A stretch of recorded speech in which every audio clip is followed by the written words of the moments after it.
just heard from the book of James, where sin is considered an illness that needs to be healed. You'll hear similar words of the seriousness of sin in these words from Jesus that we often do not take with the care that perhaps we should.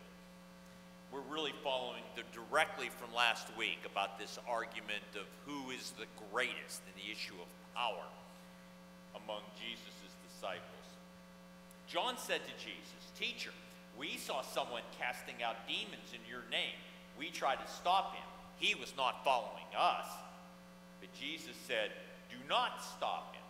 No one who does a deed of power in my name will be able soon afterward to speak evil of me. Whoever is not against us is for us. For truly I tell you, whoever gives you a cup of water to drink because you bear the name of Christ will by no means lose the reward. If any of you put a stumbling block before one of these little ones who believe in me, it would be better for you if a great millstone were hung around your neck and you were thrown in the sea. If your hand causes you to stumble, cut it off. Better to enter life maimed than to have two hands and go to hell, the unquenchable fire. If your foot causes you to stumble, cut it off. Better for you to enter life lame than to have 2 feet and be thrown into hell. If your eye causes you to stumble, tear it out. Better for you to enter the kingdom of God with one eye than to have 2 eyes and be thrown into hell, where the worm never dies and the fire is never quenched. For everyone will be salted with fire. Salt is good, but if salt loses its saltiness, how can you season it? Have salt in yourselves and be at peace with one another." Reading ends here. Big surprise, I'm not going to preach on that passage. I'm going to work with what I spoke with the children about, the book of Esther. Esther is a book for a time such as this. It's not in the Dead Sea Scrolls, maybe because it was a more recent book, but a lot of people think it doesn't mention God's name. And maybe, therefore, it was not included in those manuscripts of the early Bible.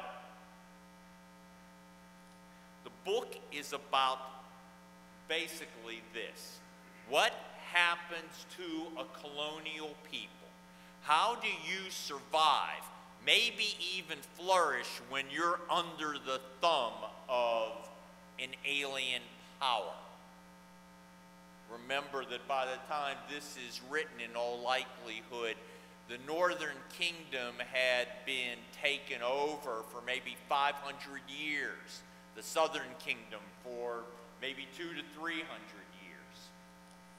As the president of Christian Theological Seminary said some years ago, Esther was doing quite nicely. She was doing well, but her people were in trouble.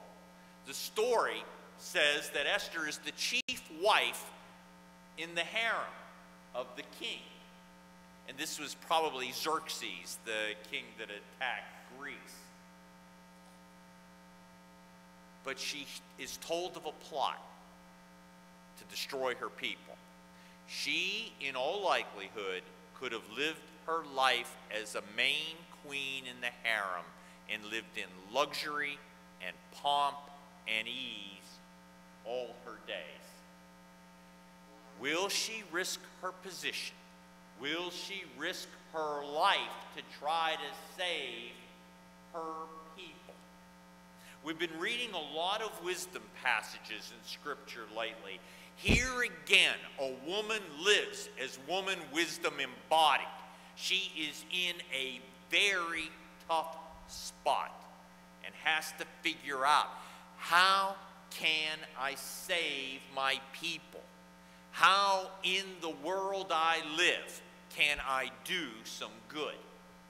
just yesterday, as part of my birthday weekend festivities, I went to see the play All the Way about Lyndon Johnson and the passage of the Civil Rights Act of 1964. It's well acted, the play's meh, but here's what I just want to use. It's a wonderful, maybe the best evocation of political power I've ever seen, because it shows Lyndon Johnson will not ignore any lever of power to get his way, in this case, to get the Civil Rights Bill passed.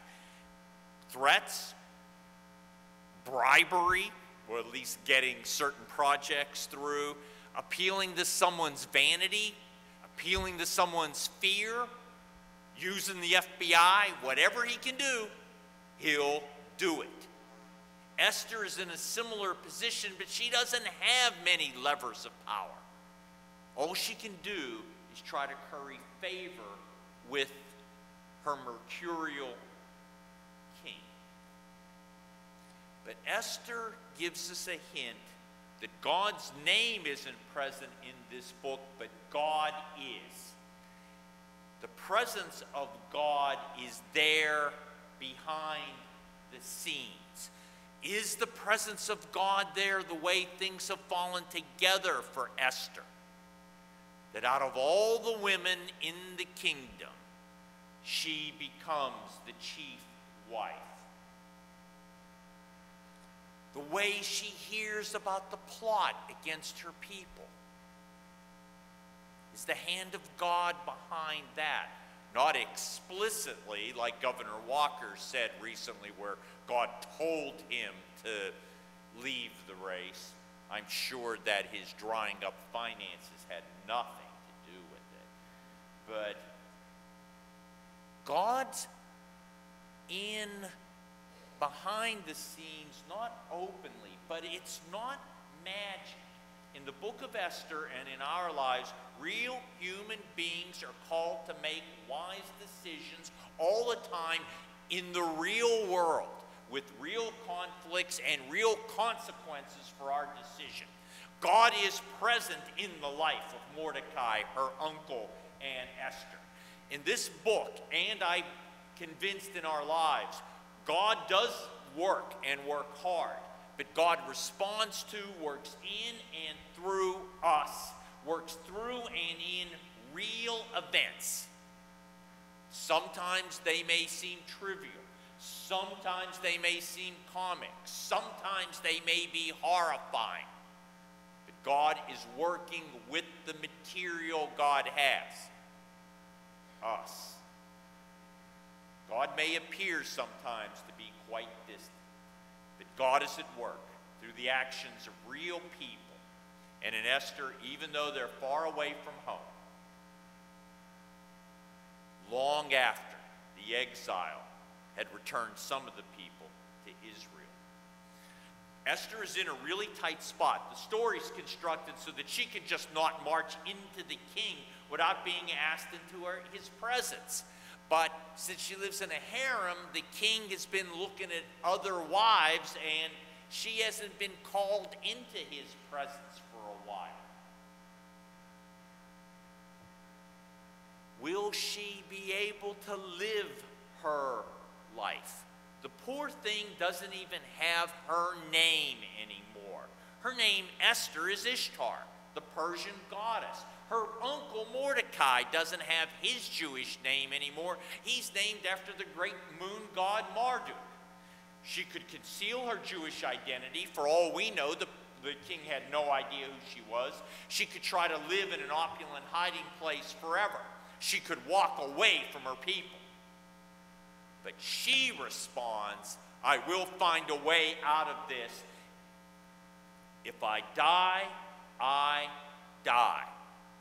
She's asked for help. She's asked Mordecai and her people to have a period of fasting.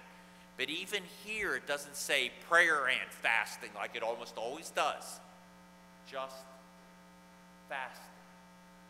She has to finagle a way out of the king's rule. She has to figure out a way to be called to his presence and then figure a way for the king to spare her and her people. Esther is a real person because she grows up. The way the story reads, at least to me, Esther's picked when she's 13 years old to become the new wife of the king. At this point, she's 16, 17, 18 years old. She's an adult in that society, but to us, she's a kid.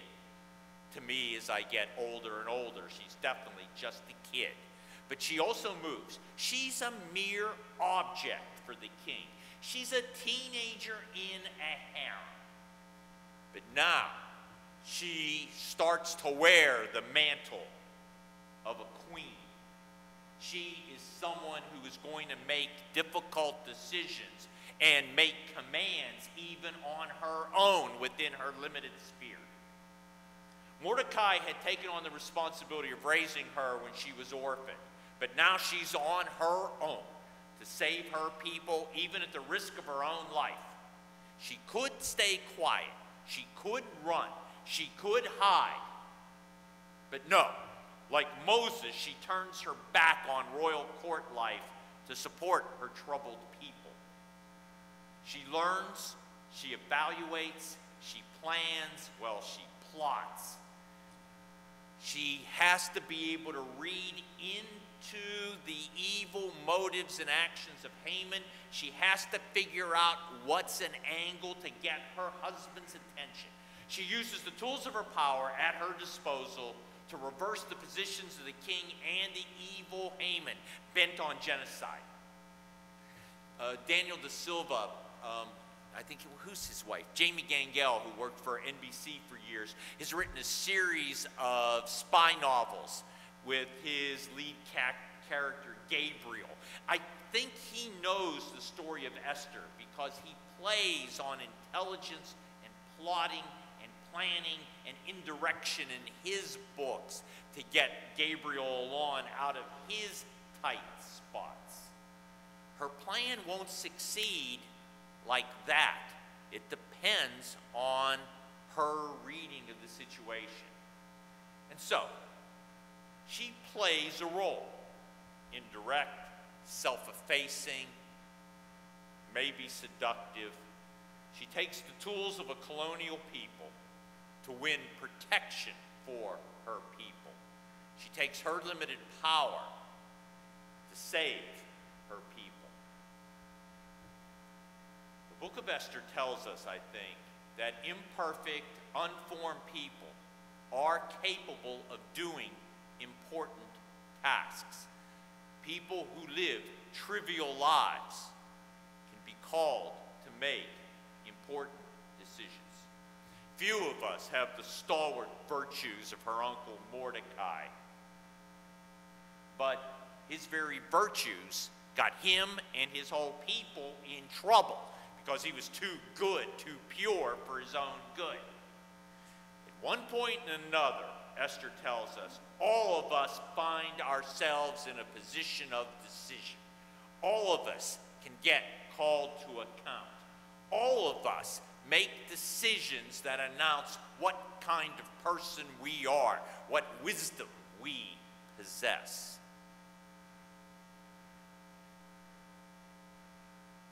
Sometimes we say choices are mere preferences, as if they're easy. But a real choice, picking different goods out of a list of good, or the tough ones, picking the least bad option in a sea of bad options, does require wisdom. Mordecai says, you were selected for such a time as this. Every moment of decision is a time such as this. The late, great Yogi Berra just passed away recently. I remember loving an article in Sports Illustrated that presented Yogi as a real Eastern yogi and his malapropisms wisdom. Yogi said that when you find yourself at the fork in the road, take it. There's genius in that, isn't there? Esther was at the fork of the road. She made her decision.